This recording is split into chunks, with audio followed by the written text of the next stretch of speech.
Stormont. With so much interest just now in what's happening in Northern Ireland, I thought I would come across and actually see what the chat was about. Obviously, the politics is going to have ramifications for all over the UK. And really it's just a quick chat on what's actually happening here. So, a number of years ago with Tony Blair, I'm just going to recap for people who don't actually know what's actually happened. There was troubles here. What has actually happened over the years for the international audience is the country of Ireland was split in two, and there were, prior to that, from Scotland, there has always been movement between Scotland and Ireland. So way back, Dalriada was set up by the Scots, and Scotland's called Scotland because of the Scots that came initially. We're talking about thousands of years ago, or at least 1,000 years ago, over 1,000 years ago, into Scotland, the first sort of migration. And wasn't really any issues there. That seemed to assimilate quite well. There wasn't issues. So there isn't a real cultural difference between the Scots and the actual Irish. It was called Scotland was called Little Hibernia, and Ireland was called Big Hibernia, I think, at one point as well. So there's always been this interaction. Let me know if this is coming through as well. There's always been this interaction between Scotland and Ireland, and very much the sea, the Irish Sea between, it was always seen as way between two countries, or whatever. Virtually, as I said, the differentiation between the Scots and Irish is very limited. I'm talking about culturally and ethnically. So even my name Ballantyne comes from the Celtic god Bal, and there's like Bal water here in Ballymena, and there's Bal all over the place here in Northern Ireland as well. So my surname is Ballantyne, which comes from the Celtic god Bal, and Tain meaning fire.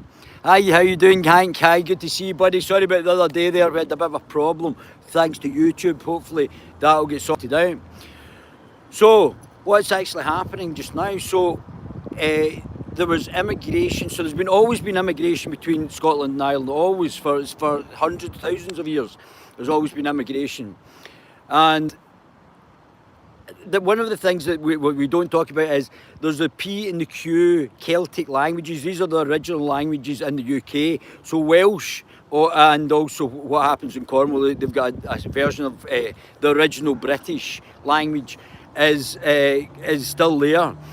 But what's happened is that English is basically German, so the Angles and Saxons who are Germanic brought in English, and the English has been changed and changed over the number of years to what it is today, to modern English. And obviously it's very international, considering we went about conquering everybody. So there has always been this movement between Scotland and Ireland, and obviously the formation of the Catholic Church when Catholicism came into the whole of the UK, and the UK was, I think, predominantly, and Ireland was a Catholic country until the Reformation, and then Protestantism came in to, obviously, a change in Catholicism. So the Irish stayed Catholic, and the Scots became very much Protestant. So there is these sort of two separate situations that were going on simultaneously. Then England invaded Ireland, and there was a lot of slaughtering going on there as well. And then there was the rise up in 1916, I think it was, the Easter Risings, I think, and Home Rule was brought in the Republic of Ireland. But what had happened was that there was plantationers brought over from Scotland, and when you fly into Northern Ireland, it's very beautiful. It's got a lot of green fields, and with these sort of farmhouses on it, and it's lovely.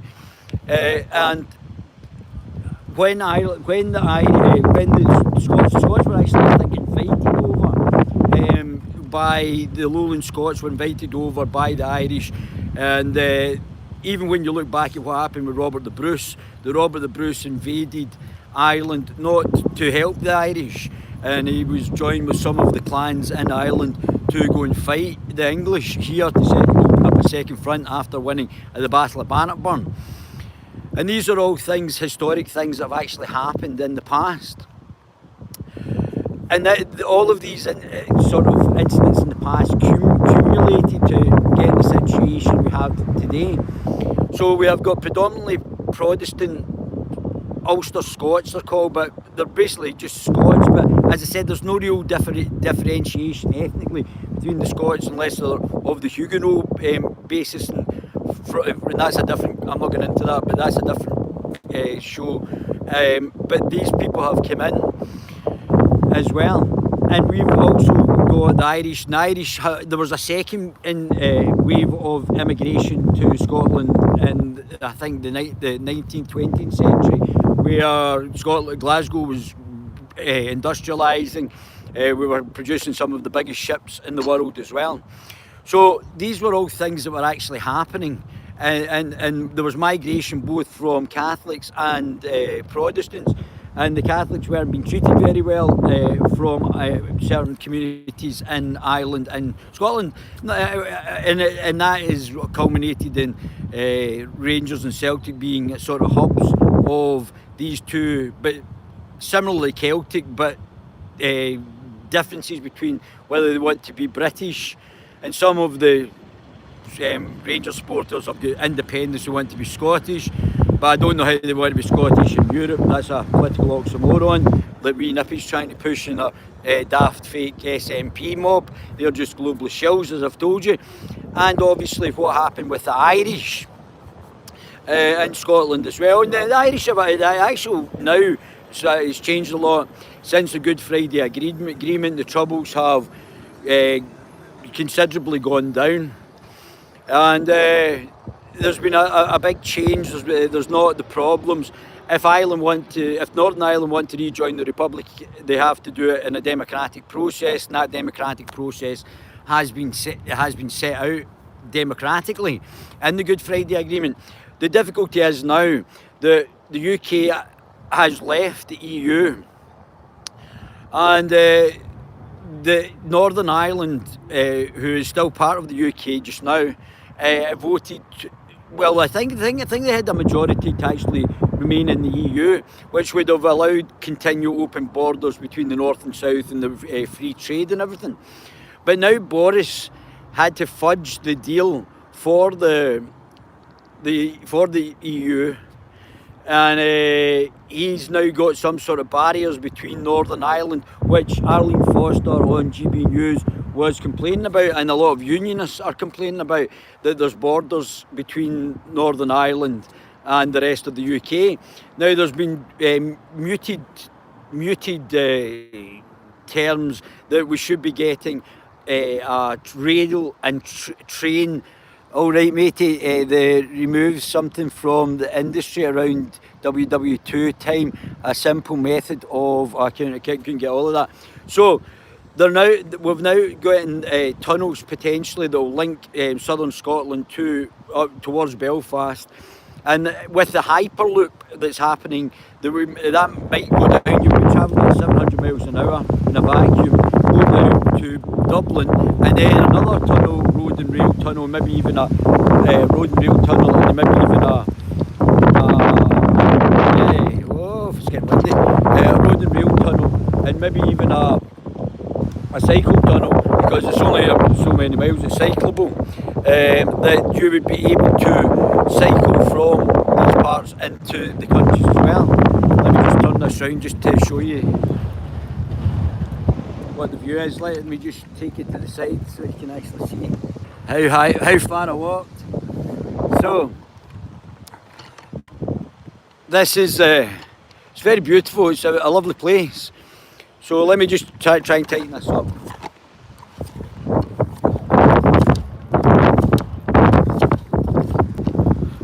So stop it blowing about. Let me just do this.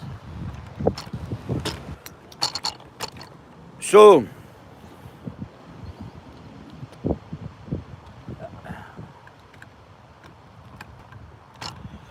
need to take out my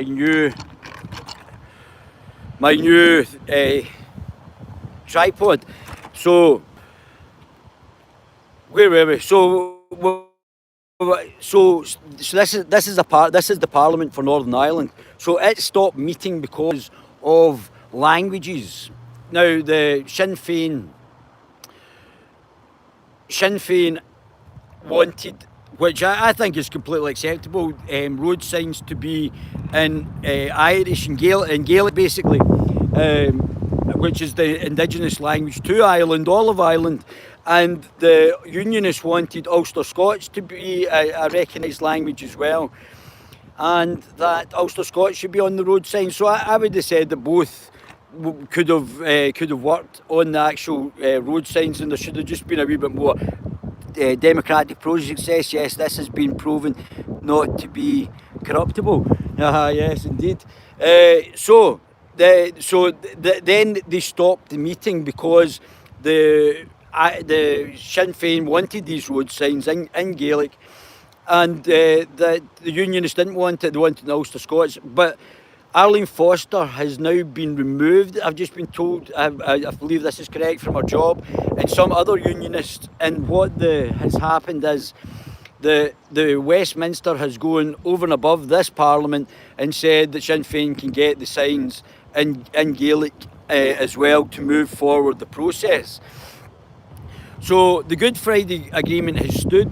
So because of what has actually happened with the Brexit, the Good Friday Agreement still stands, but Northern Ireland's position in the Union has now become a sort of second-class position.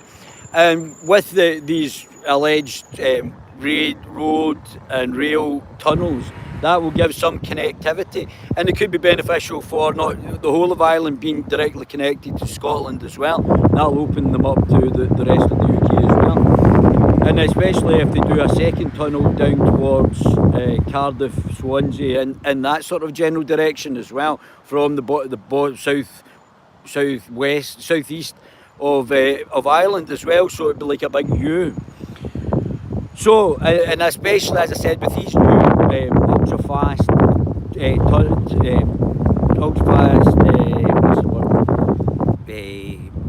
rail links that are being developed in California, what is the name of them? The vacuums, ones that have got vacuum trains. These could change the way the rail's actually done, and I would suggest that they're not that far away. It's open source, so there's a lot of companies working on these tubes that are going to have 700 miles an hour rail links between the countries. So that is going to be a massive change. So back to Ireland. So this part closed down because the Unionists didn't want the Gaelic names on the actual road signs. But I don't know why you don't just put both Gaelic and Ulster Scots. It makes sense. They probably don't want it because they probably don't want to see the all of Ireland sort of situation and are reunified, which has always been the issue with the Ulster Scots. They see themselves as being British and want to stay part of the UK. But this is now through the process of the Easter Good Friday Agreement. There is a democratic process. All right, Davey, I hope you're well. Thanks very much, John. Thanks very much. There is now a process for a referendum to actually allow these two countries now to join. But it's a democratic process, and there's no barriers to that process happening. I think that you've got to have an independence or referendum both in Northern Ireland and in Southern Ireland to actually get it passed. So that's my thoughts on it. So this is now, and the Conservative Party have gone over the heads of the Unionists, who are feeling rather sort of obliged that they're getting it from both sides just now, and they're going to bring in these signs. That will get rid of the issue. Personally, I don't think it's a big issue. I think we should have Gaelic and Welsh because obviously Welsh was probably the forerunner language in Scotland before Welsh or Cornish, which would be the forerunning language, the original language that was spoken in the UK, not English. English is a Germanic language. That's when the Germans came in, the Angles and the Saxons. So I'm all for this. I think that's the correct, and it might move the political process forward where they can start meeting again back in this Parliament. However, they've got another issue. So the other issue is that the Unionists, I'm in a position to ask the big popular channel unusual questions. They won't reply. I'll read that later on. I'll get it later. I'll try and reply to you all anyway. Yeah, so the big issue just now is, should Boris, now this is blowing a gale here, I'm having to hold this now, should Boris now strike Article 16? What Article 16 will mean there is no artificial barrier for the Unionist population in Northern Ireland to trade, which is becoming a big problem with, I think, more not just the Unionist part, but also the rest of the Northern Ireland just now, to trade with the rest of the UK. And now they're talking about doing that, which makes a lot of sense. I said they should have done Article 16 months and months ago when they were doing it, which I'm to be correct about Northern Ireland. But there's a chance, and if whether you're the Unionist or the Republican side, there is a chance for economic benefits because there's arbitrage. So if things are coming into Northern Ireland through an open borders with the rest of the rest of Ireland, and things are coming from UK, it gives the people in Northern Ireland an opportunity to arbitrage and make a lot of money if you did it properly. That's just a wee heads up for you guys, because there's the two separate currencies, and you might actually want to be able to have the two separate currencies to be able to exchange them easily at tills and other things. That's just a heads up for you guys, and that's the way you can actually make more money, but and actually take the best of both worlds. But just now, the Conservative Party, maybe they've given the milksop to Sinn Fein, who are doing very well in the Republic of Ireland just now, as well as doing very well in Ireland, in the north of Ireland, and they might become the government in Ireland. And Ireland did very well at the last Westminster elections. They might become the government in here. So that's obviously an issue for the Unionists here, and the Unionists want the Conservatives to bring in Article 16, and whether Boris has got the guts, because I keep telling you, he's a socialist in disguise. I mean, the fact that the people are now commenting, is the Conservative Party a socialist party? They can actually bring in Article 16, which will alleviate the trade barriers that have been brought in because of the botched attempt by May to try and cut Northern Ireland out of being part of the UK, which has inflamed Unionist dissent. God help the Northern Irish if Sinn Fein take charge. Well, and this is where I was going. I'm glad you brought this up. I've not really got an issue with people who want United Ireland or don't want a United Ireland. I don't have any issue. I've not got a comment on that. Really, that'll be up to you. But what Sinn Fein are a globalist shill party. They're wee nippy in disguise. They're a globalist shill party. They're far left. They're the loony lefts, like wee nippy. They're probably progressives or part of the postmodernist Marxist agenda. So my dislike is not because they want a united Ireland. My dislike is that these are wee nippy in disguise. These are Marxist globalist shills. Actually forwarding the Marxist globalist powers. These are not nationalists.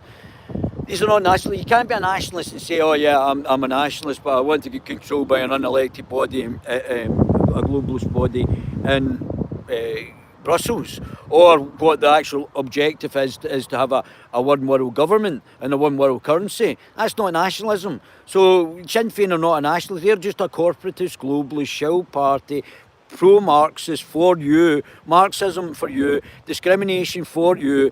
We have every other minority protected except white men, who are a minority who we can discriminate against, which has now been put in legislation through the hate speech bills, through Humza Useless, who is probably the worst person I've ever seen in politics. He couldn't run a bath. But oh, it's wee Nippy's darling. Oh, me Nippy, who's useless as well. Where's the ferries? Where's the ambulances? You've doubled the death rates for drug and alcohol. Oh, I took my eye off the ball. You never had your eye on the ball. We have the horrific regime in Scotland there, but it's the underlying policies between Sinn Fein and wee Nippy are exactly the same. It's postmodernist Marxist for you, which I discussed on the last one. If you want to go back and listen to what Alec Jones said about that, it's postmodernist Marxist for you, Marxism for you.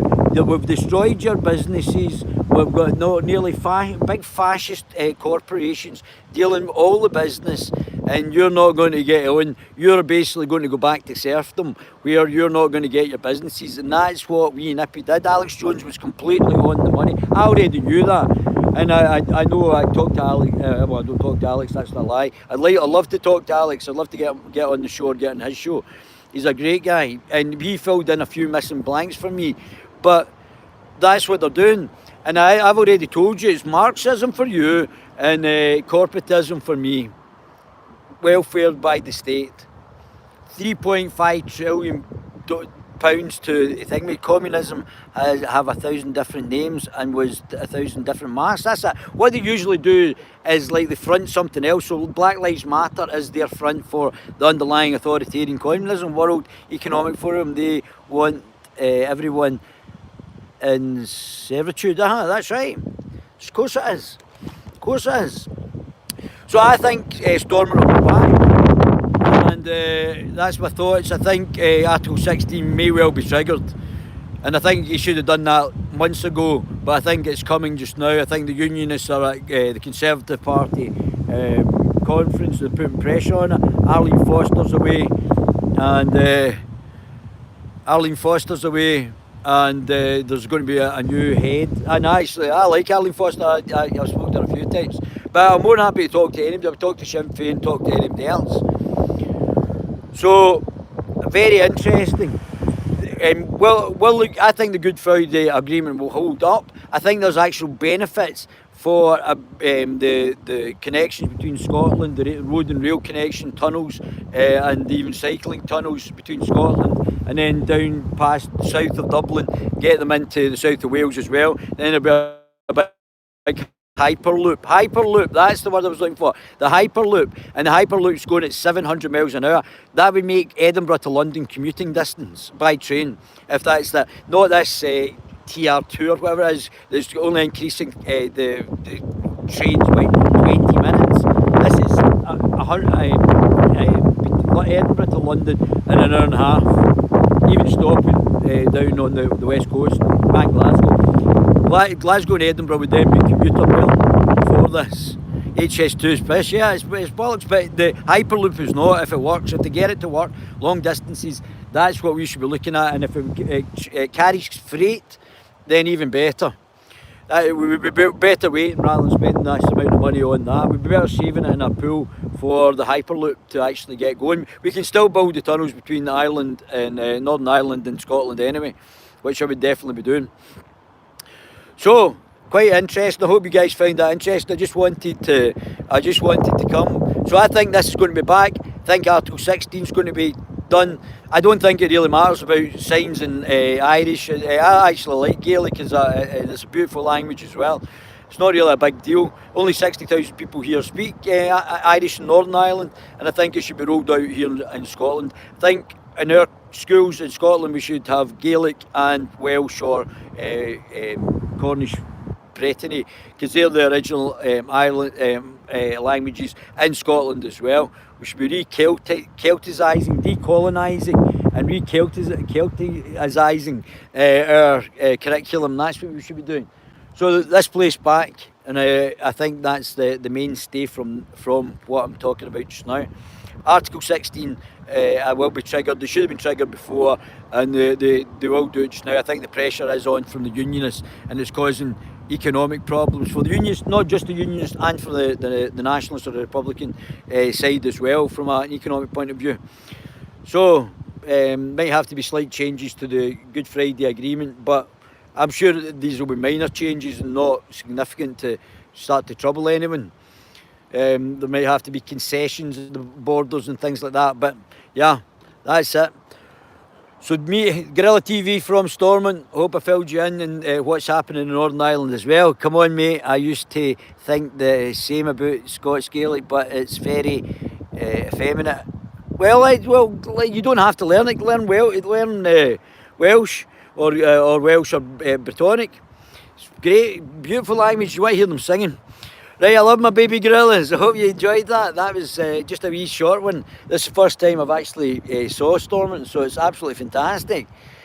So there's going to be the choice. You can learn Gaelic or Welsh or Breton or whatever it is, not Breton, Cornish.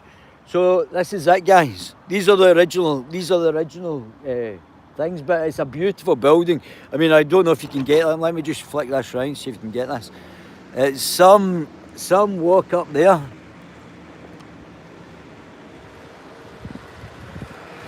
But it's absolutely stunning. Absolutely stunning. This is the culture they want to take down. What do you say? Enjoy and refresh. Right. Listen, guys, you know I love you. Love my baby gorillas. Keep you abreast. I'm getting blown like a gale here. Love you guys.